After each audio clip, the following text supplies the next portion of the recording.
Assalamualaikum warahmatullahi wabarakatuh. Baik, teman-teman, pada kesempatan kali ini saya akan menjelaskan komunikasi dalam organisasi. Mata kuliah guna untuk memenuhi ujian akhir semester genap mata kuliah manajemen organisasi yang diampu oleh Ibu dosen Khairani SOS MSI. Baik, perkenalkan, nama saya DTM Rahman dengan NIM 0103213021. 1. Pengertian komunikasi organisasi. Menurut Goldhaber 1986, komunikasi organisasi adalah sebuah proses penciptaan serta saling menukar pesan dalam satu jaringan hubungan yang bergantung oleh satu sama lain untuk mengatasi lingkungan tidak pasti atau lingkungan yang berubah-ubah. Sedangkan menurut Best and Fowles berpendapat pula bahwa komunikasi organisasi suatu perilaku yang terjadi dalam sebuah organisasi serta bagaimana orang-orang di dalamnya ikut terlibat dalam proses tersebut dan melakukan transaksi berupa bertukar makna. 2. Organisasi sebagai wadah komunikasi. Robert Bonington dalam buku Modern Business, A System Approach mendefinisikan organisasi sebagai sarana di mana manajemen mengordinasikan sumber bahan dan sumber daya manusia melalui pola struktur formal dari tugas-tugas dan wewenang. Korelasi antara ilmu komunikasi dengan organisasi terletak pada peninjauannya yang terfokus kepada manusia-manusia yang terlibat dalam mencapai tujuan organisasi itu. Ilmu komunikasi mempertanyakan bentuk komunikasi apa yang berlangsung dalam organisasi, metode dan teknik apa yang dipergunakan, media apa yang dipakai, dan bagaimana prosesnya, dan bahkan faktor-faktor apa yang menjadi penghambat dan sebagainya. 3. Persepsi dan konsep dasar komunikasi organisasi. Meskipun bermacam-macam persepsi dari para ahli mengenai komunikasi organisasi, tapi ada beberapa hal yang dapat saya simpulkan, yaitu yang pertama, komunikasi organisasi terjadi dalam suatu sistem terbuka yang kompleks yang dipengaruhi oleh lingkungannya sendiri, baik internal maupun eksternal. Kedua, komunikasi organisasi meliputi pesan dan arusnya, tujuan, arah, dan media. Ketiga, komunikasi organisasi meliputi orang dan sikapnya, perasaannya, hubungannya, dan keterampilannya. Dari definisi tersebut, terdapat beberapa konsep kunci, yaitu proses suatu organisasi adalah suatu sistem terbuka yang dinamis, menciptakan dan saling menukar pesan di antara anggotanya. Karena gejala menciptakan dan menukar informasi ini berjalan terus-menerus tanpa henti, maka dikatakan sebagai suatu proses. 4. Elemen-elemen komunikasi.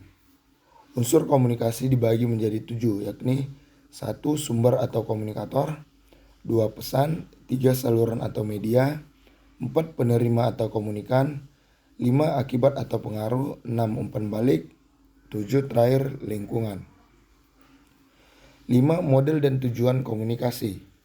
Komunikasi tertulis mempunyai makna yang formal dalam penyampaian informasi yang berhubungan dengan pekerjaan. Pesan tertulis merupakan suatu yang nyata atau tangible. Ia memberikan suatu dokumen tentang tindakan organisasi dan dapat ditinjau kembali serta dipelajari. Suatu hal yang menjadi perhatian utama seseorang yang mengirim pesan bisa jadi bahwa diharapkan penerima benar-benar menerimanya. Suatu model dasar komunikasi lisan adalah interview. Interview merupakan suatu interaksi lisan antara dua orang atau lebih yang menyebarkan atau mempertukar informasi. Interview dapat dilakukan untuk berbagai tujuan. 6. Fungsi komunikasi dalam organisasi. Yaitu ada 4. Yang pertama, fungsi informatif. Kedua, fungsi regulatif. Yang ketiga, fungsi persuasif, dan terakhir fungsi integratif. 7. Pendekatan komunikasi organisasi. Untuk melihat komunikasi yang terjadi dalam suatu organisasi dapat digunakan tiga pendekatan, yaitu pertama, pendekatan makro. Dalam pendekatan makro, organisasi dipandang sebagai suatu struktur global yang berinteraksi dengan lingkungannya. Kedua, pendekatan mikro. Pendekatan ini terutama memfokuskan kepada komunikasi dalam unit dan subunit pada suatu organisasi. 3. Yaitu pendekatan individual berpusat pada tingkah laku komunikasi individual dalam organisasi. 8. Hierarki komunikasi organisasi. Ciri-ciri dari strategi komunikasi organisasi yang kurang jelas yaitu: pertama, komunikasi publik pada konteks organisasi membutuhkan sumber-sumber komitmen. Yang penting, fasilitas produksi akan selebaran atau berita, newsletter, majalah perusahaan, dan program-program video, ruang iklan pada media cetak dan elektronik, dan gaji bagi para profesional yang menulis, mengedit, dan memproduksi program komunikasi publik. Kedua, eksekutif yang berada pada level atas yang akhirnya mengontrol sumber-sumber dan langsung mengarahkan organisasi terhadap misi tersebut. 9. Praktik komunikasi dalam organisasi. Komunikasi merupakan kegiatan yang paling sering dilakukan di organisasi, yaitu 75-95% dari seluruh kegiatan organisasi. Dari kegiatan tersebut dapat dirinci 5% untuk menulis, 10% untuk membaca, 35% untuk bicara, dan 50% untuk mendengar. Teori peran dalam komunikasi organisasi dapat dijelaskan dalam dua konsep utama, yaitu pertama, Fayol-Gangplank konsep 1949. Komunikasi dalam organisasi membuat alur pintas agar komunikasi lebih efektif daripada menggunakan komunikasi berdasar struktur. Kedua, modern perspektif yang dikemukakan oleh Lutyens and Larsen pada tahun 1986 yang berbunyi, pada dasarnya komunikasi dalam organisasi dapat dipisahkan menjadi dua sumbu, vertikal dan horizontal. Baik, sekian. Sebelum saya menutup penjelasan PowerPoint yang singkat dari saya ingin berpantun. Nasi goreng rasanya gurih, dimakan di kota Batu.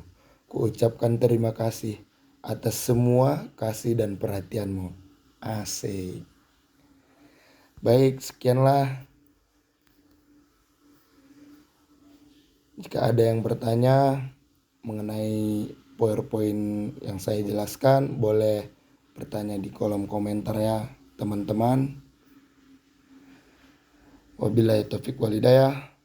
Wassalamualaikum warahmatullahi wabarakatuh.